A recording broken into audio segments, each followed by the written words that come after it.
Welcome to Ask the Cat's Meowth Part 1.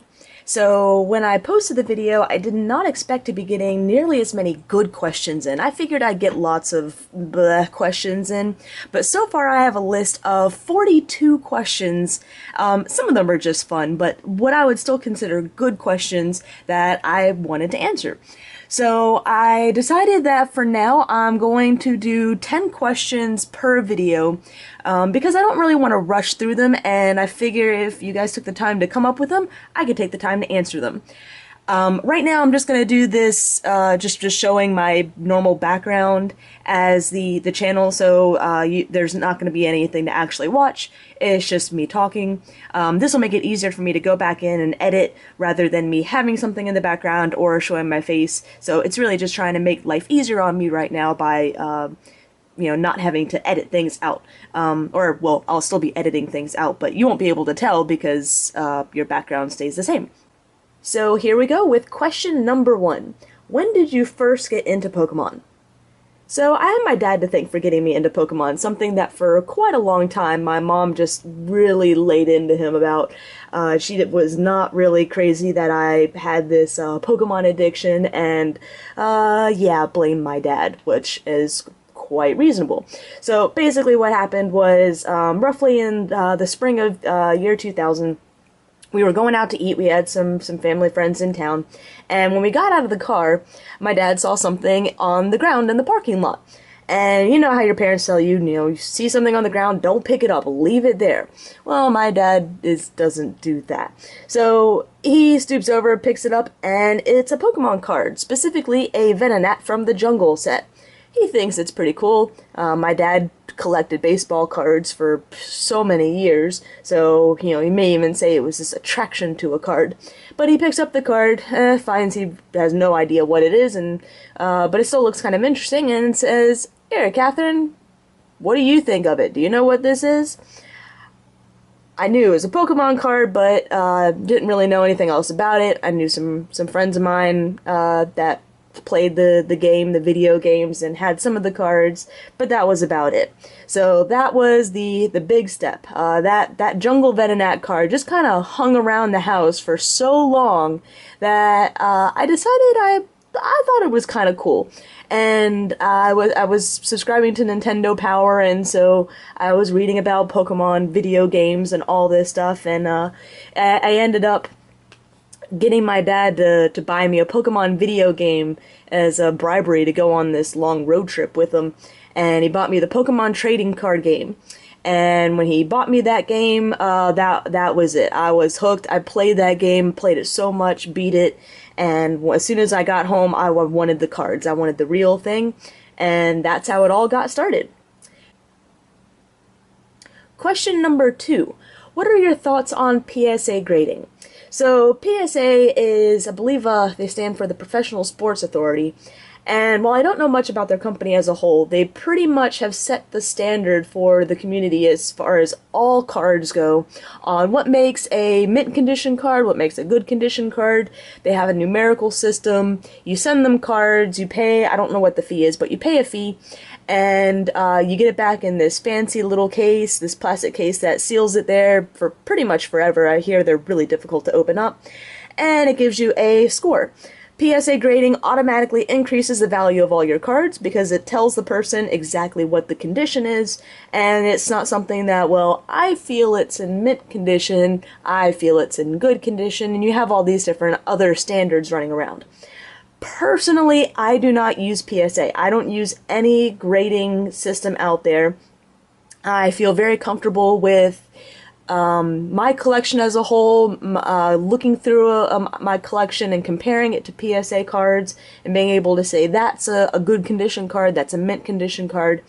And because my collection is so vast, it's thousands and thousands of unique cards, the cost to grade them all would be absolutely ridiculous.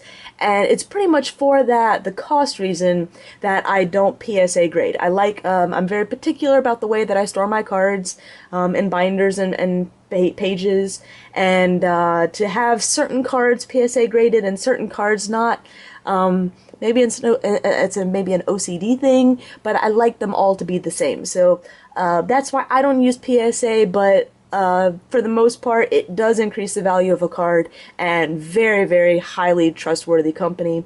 And if you're interested in getting your cards graded, PSA is definitely the way to go. Question number 3. What's your job? I like to think that I have several jobs. The amount of time I put into YouTube can almost be considered a job. I fill in occasionally at an animal hospital. That was my first job when I was 17, and I just kind of never let it go. I also do things like pet sitting, house sitting, babysitting, any sort of odd job to just make a little extra money on the side. But my primary job is a lab tech. And what I do is I test primarily for tuberculosis. And tuberculosis is a very, very contagious respiratory disease. And a lot of medications in the current market, basically, they can have problems and unwanted side effects if you have tuberculosis and you go on these medications. So while the tuberculosis itself really isn't extremely common, it's a big deal to get tested for it to make sure that you haven't been exposed to it before going on many of these medications. So when you go to the doctor and you get blood drawn or a sample taken, they send it off to get tested. I'm one of the people that takes those specimens. So I see if you have TB, and if you do, we get to call the state, get to call your doctor, get to do all sorts of fun stuff. And if you're not, yay. But that's my primary job. I wanted to be a veterinarian. I just didn't have the grades high enough for it, so this lab job was pretty much my backup. And in case any of you are worried about, well, what if I catch tuberculosis from her cards? The disease doesn't quite spread. While it's very contagious, the chances of me even sneezing on a card and the tuberculosis cells essentially staying alive that long to get to you, and then for you to be able to somehow, you'd have to touch the card enough to rub the cells off, and then, touch your nose or your mouth or something like that to somehow infect yourself. The chances of that happening in general are so slim that it's not even worth worrying about. But to appease all of your minds, I'm actually supposedly immune to tuberculosis. And the way that happened was when I was a kid, or actually when I was a baby, when the TB testing was it's a regular part of just infant testing, I guess. When you go in for vaccinations and things, they test you for TB. Well, I'm allergic to the skin test that they gave me, and when you're allergic to the skin test, it's basically a false positive. So the doctors all thought I had TB and started putting me on the medication for it. Now, the medication to treat TB is very, very dangerous, which is why they don't put babies on it. Which is why they actually don't they don't put people on it unless you actually have it. Side effect of the medication, other than getting rid of TB, is that once you've taken the medication, it acts as like an immunity to TB. It's really cool, and basically, it turns out I didn't have TB because I was just allergic to the test. They finally figured that out after testing all of my relatives and everyone I had been exposed to, and not a single person had it. Yeah, they did another test, and when I turned up negative for that test, they realized I was just allergic to the other test. So, there's no chance of me contaminating the cards. I'm immune to it. I don't carry it, so really cool. Question number 4, what are you studying? So I actually finished with school about a little over a year ago, and I went to North Carolina State University. I got my bachelor's in animal science with minors in genetics and business, with an intent to go on to vet school. Fortunately, my grades were not high enough for vet school, so I tried going for a master's, specifically a non-thesis master's in physiology, and hoped that would increase my chances of getting into vet school.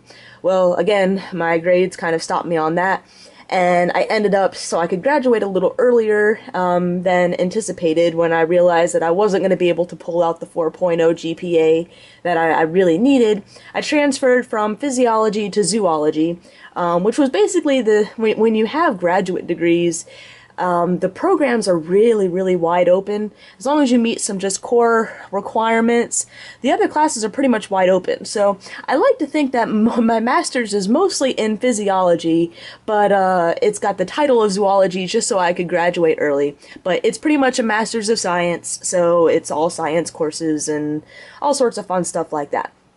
But I'm completely done with school now. I'm just working, and I might go back to school in the future, maybe get a thesis master's, maybe get a PhD. But right now, I'm just enjoying not having to pay student loans, well, specifically just tuition to the school, and just enjoying not having to study all the time.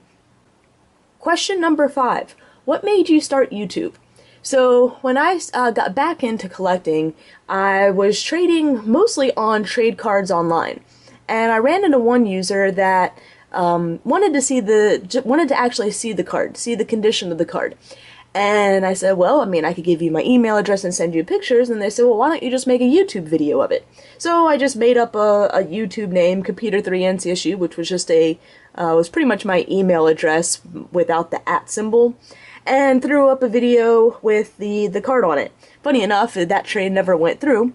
But he kind of, I think it was a he, opened me up to a whole new community of Pokemon traders. So after that first video, I just started running into more people on trade cards online that also dealt on YouTube. I started trading on both sites, and I mean, I guess because my wants list was so huge trying to collect every set, I just did all these trades, and everything just, I started having all these people following me just to, I guess, try and see if I was ever going to complete my goal of having a master English set.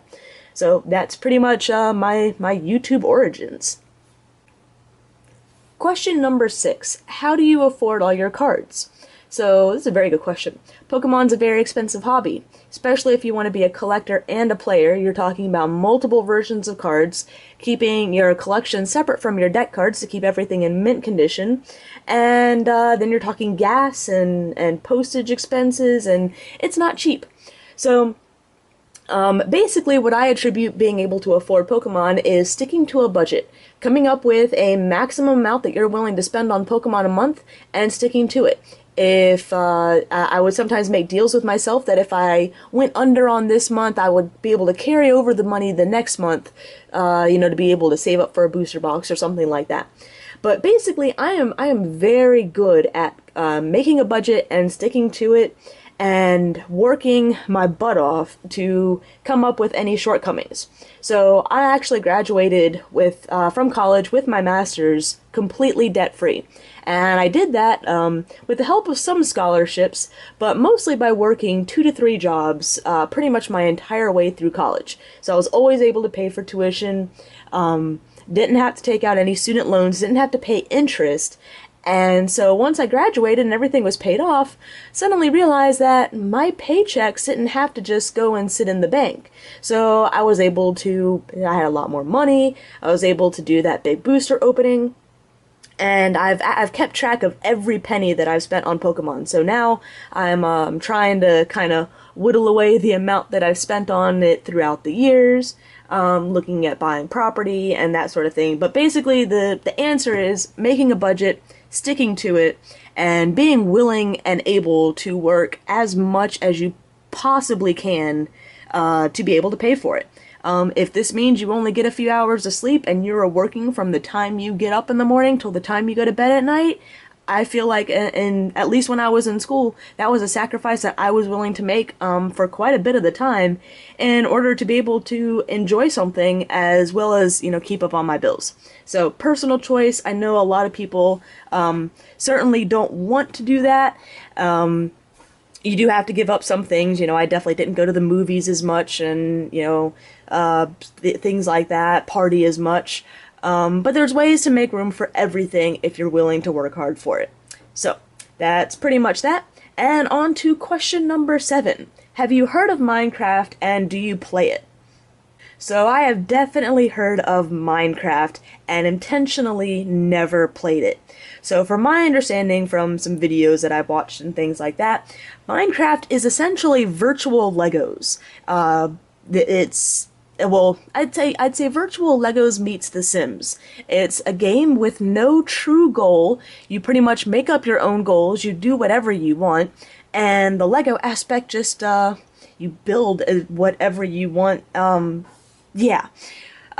So Pokemon was definitely not my first hobby. I would say my first serious collecting hobby was Legos. And my parents' basement, about a third of it, actually has a huge Lego collection in it.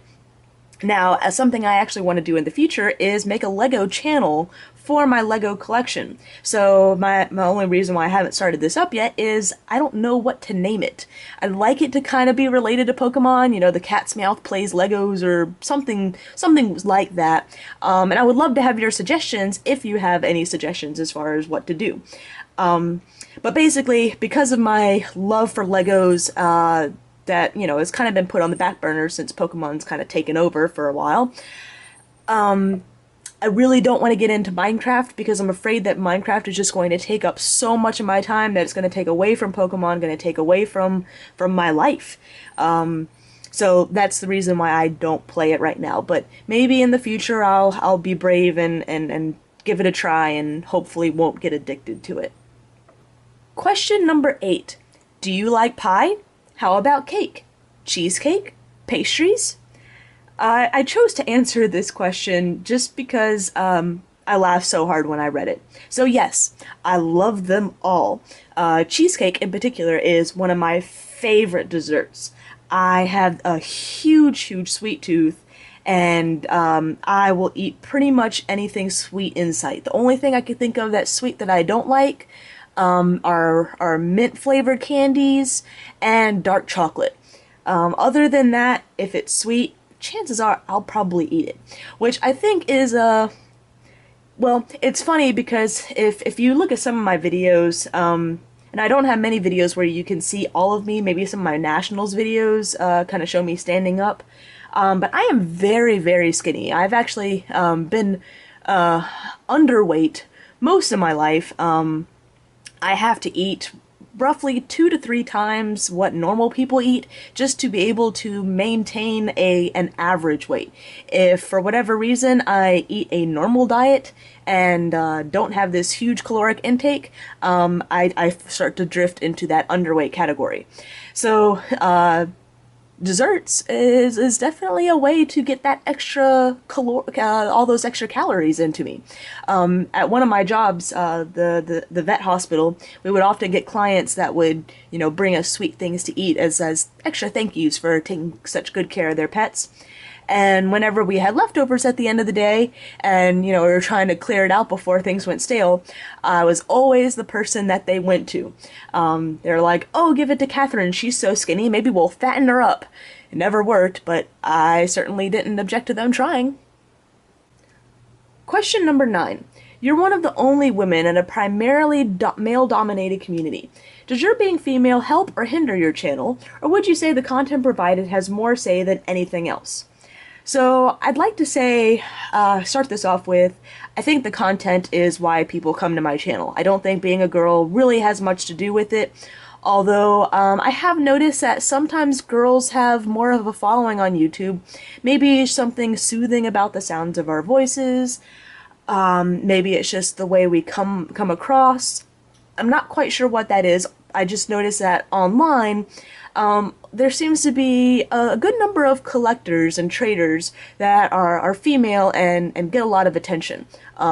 Myself, Renee Collects, Abby Roar, those are just a few of the ones that come to mind. However, I would say being female definitely has, I guess, hindered my performance as far as the playing community. The collecting and the YouTubing community, if anything, I'd say it's maybe given me a little bit of a boost. I still say my content is what I stand on, but I wouldn't say being female has hurt anything. Being a female player, though, is a huge hindrance. You're always being looked down on. You always have to prove yourself. Not many people really take you seriously until you start winning events or at least performing really well at high level events. And the problem, being as a female being surrounded by guys, is that Pokemon's a lot of people make fun of you for it. So you start to kind of connect and bond with your friends, and sometimes that can lead to relationships. And I'm not going to get into it too much in this question, but I did recently break up with my last Pokemon boyfriend. I've had 2 Pokemon boyfriends, and I would not, if you're a player, do not recommend getting into a Pokemon relationship. I think if you're a collector-player combination, I think that's fine. But as players, you just get so used to combining your deck cards, and in my situation, my boyfriend in both instances relied very much on my collections, and when that broke up, I had one boyfriend that just stole cards. The last one pretty much made it clear that he felt that he was owed something, that it would be part of our friendship to just let him keep things. It has made me question whether or not I want to continue playing. It has made me really question whether I will never get out of collecting.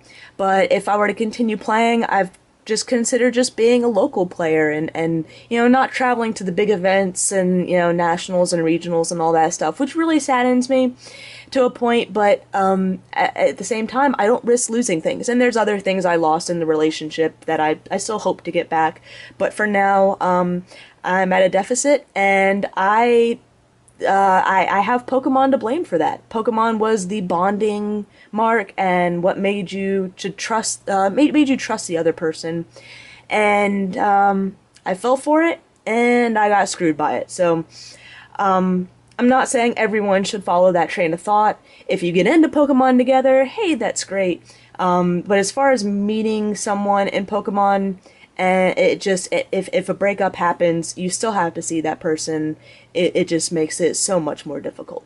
So, I think I kind of explained that question maybe a little more than I should have. So let's move on to the final question. Question number 10. Do you tell people about your hobby? Are you embarrassed? Do you get supported by friends and family? So I am not ashamed that I am a Pokemon player and collector, although typically when I first tell someone and they give me that look, I can't help it, a little bit of embarrassment does come over me. But it's only for a split, few seconds, and then I dive right into what makes Pokemon great, why I think it's such a great hobby to get into, and all the things it's done for me. Despite broken relationships, which I will never make that mistake again, I have a ton of friends now that play Pokemon.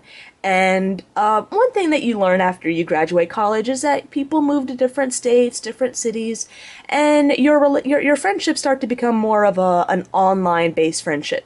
So Pokemon really gave me something where I could see more of my friends more. It was more of meeting a whole new community of people and a new set of friends. Family is an area that for quite a while my dad thought it was awesome. My mom really did not think it was that great. She's kind of grown to accept it, and now that I've kind of built it into a small business that's kind of paying for itself, she has a little more respect for it. But even then, it was a long time before she grew accepting of it. And when I mentioned it to other family members, I could tell that they're really not that thrilled by it.